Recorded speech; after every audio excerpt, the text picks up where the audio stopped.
Thank you for stopping by Ballistic Barbecue. On today's video, I'm going to be cooking up a full packer brisket on the Argentine grill. Let's get going.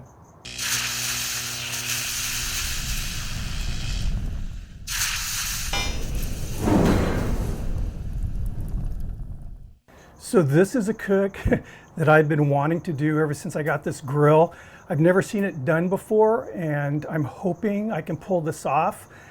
We'll see. I have probably as many questions as you have watching this right now if you've ever cooked a brisket, but I'm going to be cooking a 9-pound full packer on live fire, open air cooking. It's going to be exciting, and I'm hoping that I'll end up with a successful cook and a successful video. Let's start off with a brisket. So here's what I'm cooking. It's a 9-pound full packer. It is certified Piedmontese. Now Piedmontese is actually the breed of cattle. It's a fairly rare breed that comes from the northwest region of Piedmont in Italy. And the cool thing about this particular breed is it's more muscular than the breeds of cattle we're used to consuming here in North America. It's higher in protein, lower in cholesterol, and the nice thing about this, and I was very skeptical the first time I ever cooked certified Piedmontese, is even though it is much more lean than the beef I would normally select, it is ridiculously tender. It's really good stuff. To start out, I'm going to go ahead and hit this with a rub. So you can see it still has a nice fat cap. Now this packer is basically what certified Piedmontese calls their competition trim. So it's already been trimmed. I didn't have to do a thing to this. So as far as my rub, I'm using the Mula beef rub from Harry Sue. And I want to apologize for the lighting. It's literally like 4:50 in the morning right now. So I'm trying to keep it down a little bit and struggling with my lighting, but that'll be solved here in probably about an hour or two. Anyway, I'm going to go ahead and hit it with this Mula beef rub. Nice liberal application of this rub here. This is really good stuff. I'm not using a binder on this. Now I'm going to go ahead and put a meat probe in, and I'm using the meter block for this cook simply because, again, it's open air cooking, live fire. I'm going to be flipping this a lot, and I don't want to have to mess around with cables or anything. So I'm going to go ahead and stick one probe in here. Flip it over. Get that rub on here. All right, I'm going to set this aside and let it sweat. So now this block is actually connected to my Wi-Fi network, and they have a really good app to set up cooks for specific cuts. Obviously, there's nothing in this app for this cook. So I'm going to basically be using these probes, and I will insert the other probe in the top here in the point. But I'm going to be basically using these probes just so I can kind of keep an eye on the temperature, see where I'm going here. But there's basically what it looks like. There's 4 probes. I'm only using 2. So I'm going to click on this to start a cook, and I'll show you what I'm doing here. So I'm going to set my target temp. So you can see I tapped on it, and then you have a bunch of different animals animals you can cook. I'll hit beef since it's a cow. Down at the bottom, I'm going to pick other. And then you have your temperature, and I'm just going to go ahead, go up to like 200 degrees. Just again, I'm not really using this app to tell me when this thing's ready. I'm going to, as I normally would, cook this till it's tender, the tenderness I want. Okay, so I have 200 degrees there. I'll hit start cook. And there we go. You can see where we're at. I'm going to repeat this with the number 2 probe. Here's number 1. I'm inserting it into the brisket right now. So as you can see, the grill's all ready to go. Started it off this morning by lighting some lump charcoal, and in the rear bracero I have some splits of red oak, and the red oak is just going to continually be burning, dropping fresh embers for me to rake in for the cook. I'll probably be alternating a little bit of lump here and there just to kind of be a little bit more economic with the wood I have. I'm ready to cook.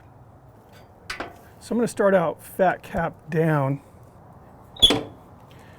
Now right now, all the embers, as you can see, are under the brasero here. I do have a couple splits in there burning. So I'm going to get these underneath the meat. We're going to do me some good.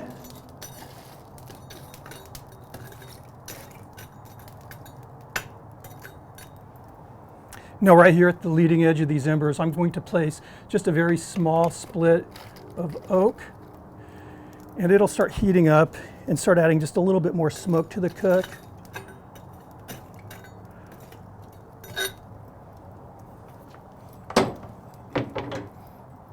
So I'm going to add one more split here, just again maintain the cook. So there's basically going to be two ways I'm managing this cook as far as the temps. First is where the grate is in relation to the heat source, which is the bed of embers, and the other way is the bed of embers.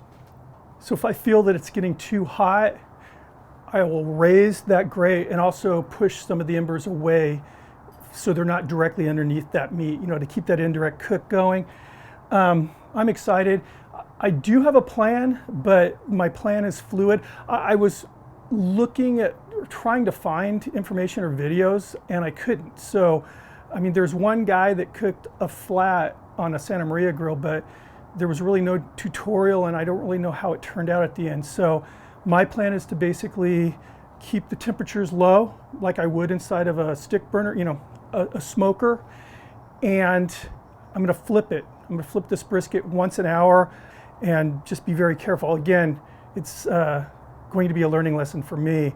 And I have a lot of questions. One of the questions is, at some point are the brisket going to get so soft that it's difficult to flip, like the point wants to separate from the flat? I don't want the brisket to break apart. Do I wrap it? A lot of questions are going to be answered for me and hopefully for you guys. I'm excited. See you guys in a bit. So we've been in this cook now about an hour, and so far it's been going. I hope it's going well. It smells good. That wood that I put down here at the leading edge of the bed of embers has helped out a lot. Actually, that first piece didn't even ignite. It was just smoking for this whole hour. Finally, as I was kind of getting the shot set up, it ignited. So I just tossed that piece of wood into the brasero and I put a new piece down there. Again, I'm just trying to keep this piece of meat bathed with smoke. As I was putting these gloves on, I thought, I get asked a lot, what kind of gloves are you guys being the YouTube guys, wearing when you're cooking? And so I thought I'll show those of you who don't know. This came from the competition circuit. They've done a lot for just outdoor cooks, the comp guys, but I first saw this being done, it was several years ago now. I was attending Johnny Trigg masterclass on competition barbecue. That's where I first saw this. And these are just cotton gloves. They're inexpensive, but they are reusable, so you can throw these in the washing machine.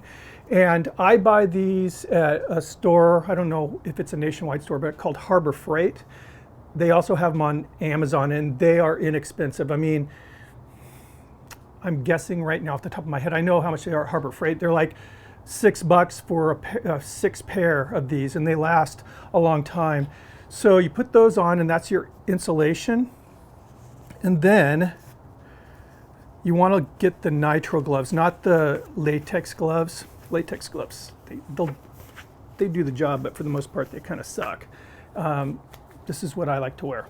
You have enough insulation to, handle these hot pieces of, briskets and the pork shoulders, these big cuts of meat.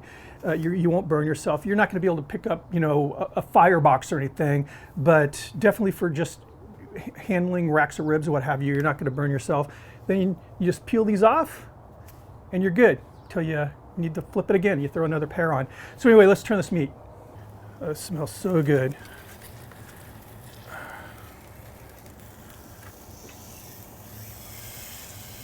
some grill marks on the fat there. I'm going to go ahead and raise this up a little bit.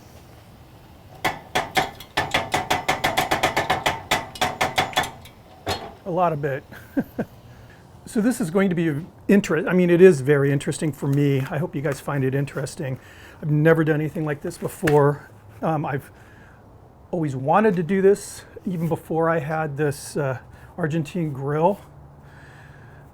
I'm a little scared. I'm a little scared I'm going to let some people down. But in any case, it's a learning experience, and that's what we do, right? We just kind of experiment.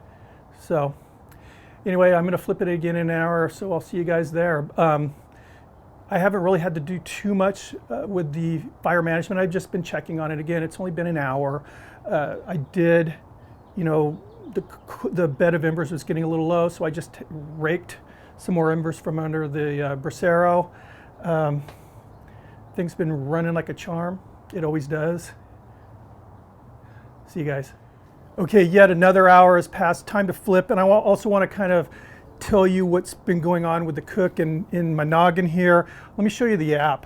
So you want to pay attention to probes 1 and 2, and you can see the pit temperature, which is in the green on probe 1. That's the one that's pointing down now.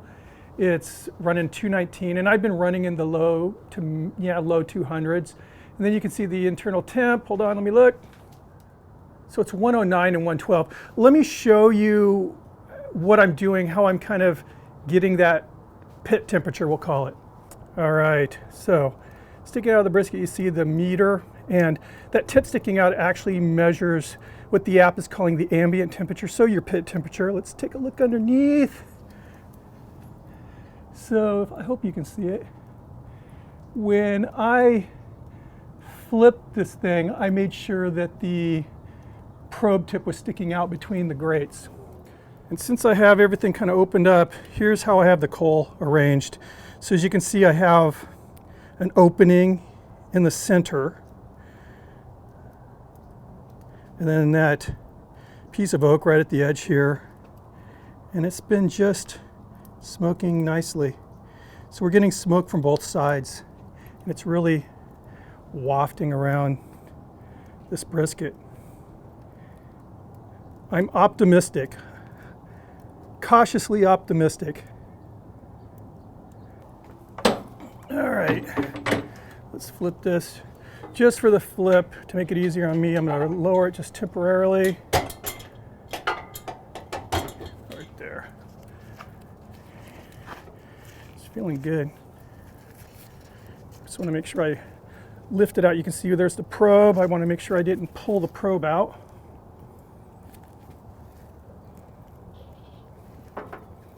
And there we go.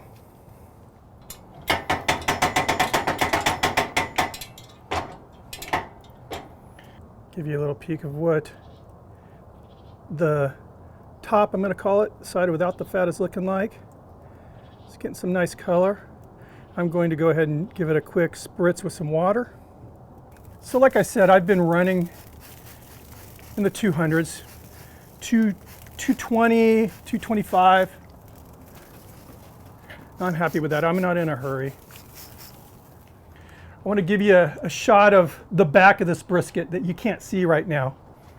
It's just got some gorgeous color going on. I'm happy with this. Look at that. So far, so good. Like I said, I'm cautiously optimistic. We'll see what happens. So anyway, it's the same game I've been playing since I started. I actually need to add some wood onto the brasero there. It's been producing a nice healthy chunks of ember. That piece of oak is smoking away. Like I said, fingers crossed. I'll see you guys in an hour. Okay, another hour has passed and I'm back. It's time to flip this brisket again. As I did before, just so I have clearance here with this pipe here. I'm gonna lower it. This time I'm going to flip it this way, just cause it's feeling really flippy and floppy. I like it.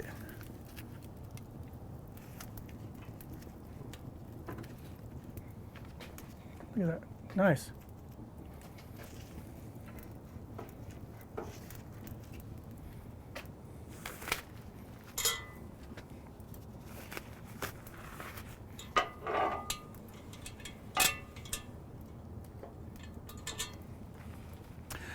So far, again, I'm feeling very optimistic, and as far as what I'm doing, I wouldn't change a thing. The brisket's developing a really gorgeous color. I'll show you the top of here, getting some grill marks on the fat. Temperatures have been stable, and it doesn't appear to be drying out or anything. So we'll see. Okay, another hour has passed. We're gonna flip it again. Normally on a video, if I were doing a lot of flipping, kind of mundane things, I wouldn't show every flip. But for me, this cook is like such a special thing. Again, I've never done it. I've never seen it done. I just thought you guys would want to see the progression here. But check this out. I mean, if you can see that, I'm really, I mean, it feels like a nice ribeye steak. Excited. So I'm going to flip it again, lower it just to get it out of the way of that axle there.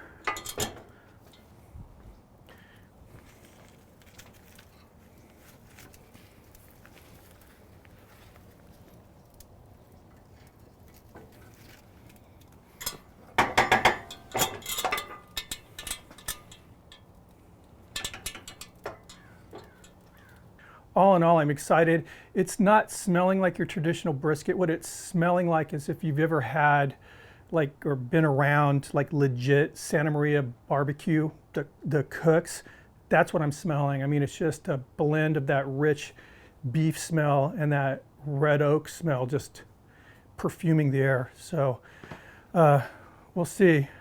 I'm excited. See you again in about an hour or so.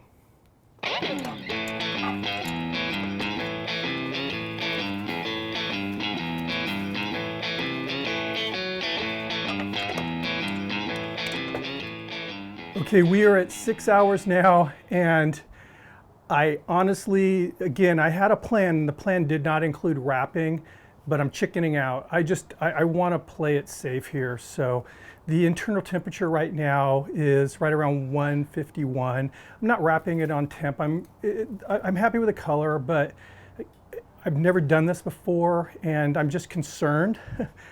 So anyway, I'm wrapping. Let me grab it. The sun is horrible right now, but I don't know if you can see it. You know, it's beautiful. I'm happy with the way it's turning out. I just afraid of ruining it. So I'm gonna go ahead and pull the probes out.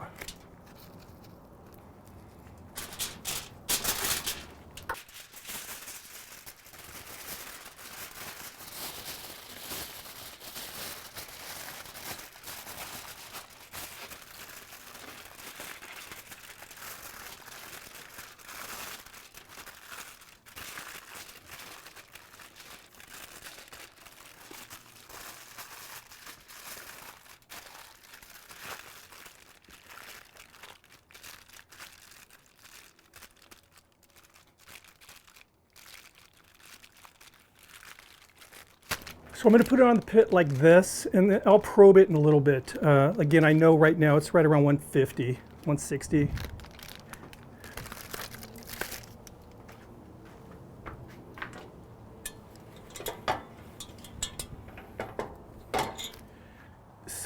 White gloves.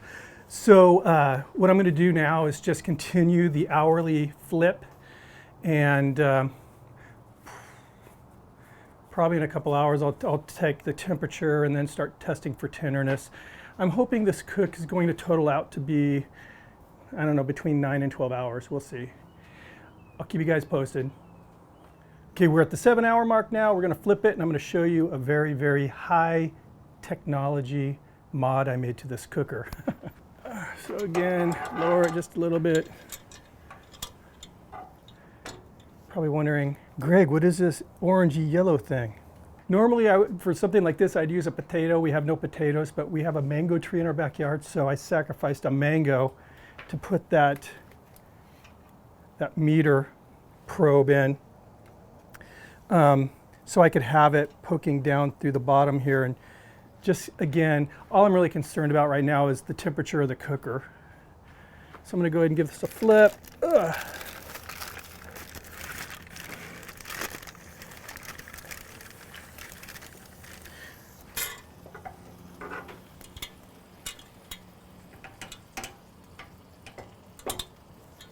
So I will be flipping it again in an hour, and so I'll give it 2 more hours, and then I'm going to start probing it, seeing how tender it's getting.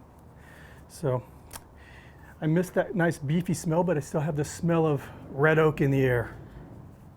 Okay, we're at the 8-hour mark now. I'm going to go ahead and flip this brisket. I'm going to take the temperature, see how tender it's getting, and apologies for the sun. I can't apologize for the sun, but this horrible light, wow.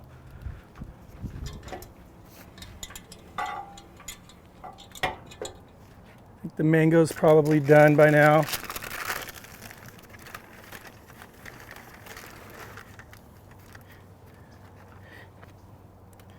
Let's see here. Yeah, it definitely doesn't feel done. So we're at 177 now, so we're probably hitting the stall. It's going to be interesting. Appreciate you guys sticking with me. See you guys when we check it again.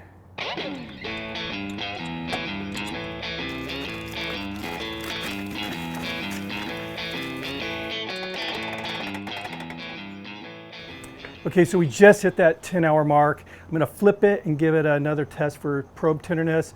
I'll let you know what the temperature is as well. I'm hoping it's done, but I don't think it's going to be. And again, apologies for the sun here, Mr. Sun. Next time you see me, the sun's going to be in an area where it's not going to be causing all these issues for me. But anyway, let's go ahead and check this brisket out.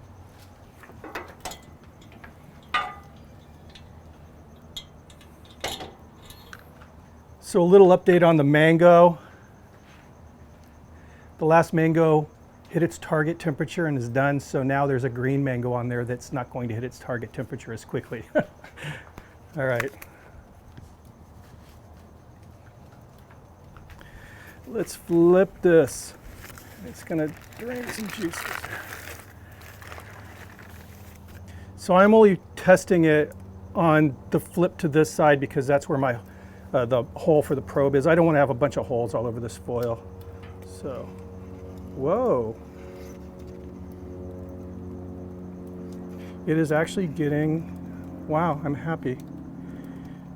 So it's 182, almost 183, and I am feeling some tenderness develop, so I am stoked. I'm thinking this may work. So coals are looking good, got a great heat, this pit's running killer. I'll see you guys in another hour, and I'm hoping it'll be done by then. So we're at hour 11 now. I'm going to give it a quick probe here, and then we'll turn it unless it's ready to be pulled. It's definitely getting a lot more tender than it was. Let me see.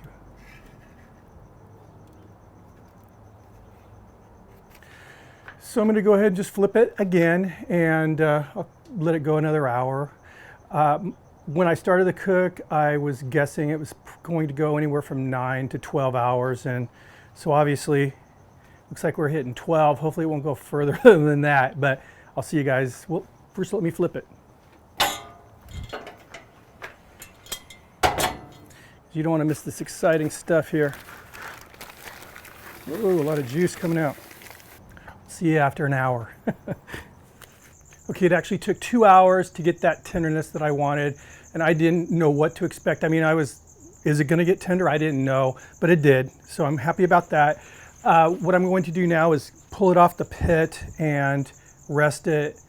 I'm moving everything inside so I don't have to compete with this, lighting situation and the crickets and all this stuff. So I'll meet you guys in the kitchen.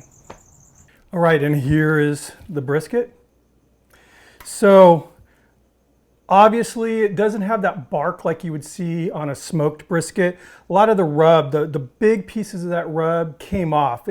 During the flips is when that happened. So I don't know how, if I do this again, how I'd remedy it.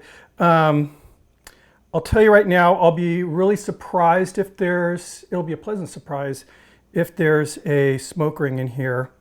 And honestly, I really don't know what to expect here. But the finish on the outside, it looks more like you would, like a seared kind of a look to it. So we'll go ahead and cut it in half first. See what we got. Tender. Tender and juicy. Wow, okay. that was a nice surprise. I can already tell that the leading edge here of the flat, you know, it's a lot thinner, so I don't think it's going to be too tender here. But let me cut a chunk of this off. Do we even have a smoke? Yeah, see, there's no smoke ring. I didn't expect there to be a smoke ring, honestly, but it looks good.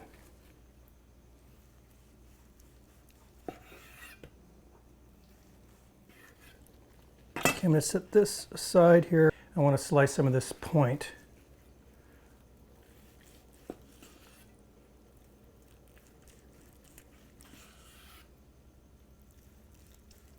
It smells really good. I mean, really good.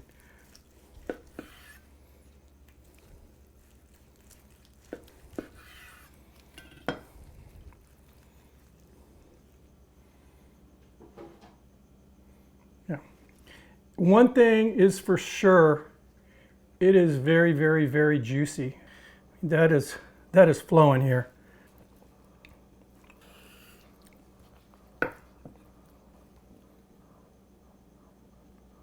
It's good.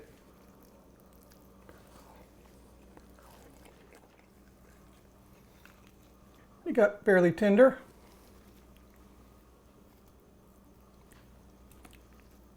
Pretty darn tender. It's really, really good. Definitely doesn't have, you know, that smoked Texas brisket flavor. It's more of a, I mean, Santa Maria kind of a flavor, you know, like you would expect with tri-tip.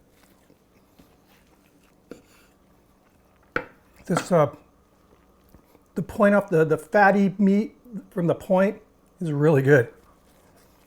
I mean, like melt in your mouth good. So having never done this before, having honestly no references on how to do this correctly, I think I did a pretty darn good job. I'm happy with the way this turned out. I mean, it's good brisket. If I do this again, I may do a few things differently. I don't know, it might be a good idea to start out kind of do a hot and fast kind of a cook on a brisket. I don't know. I mean, it was interesting.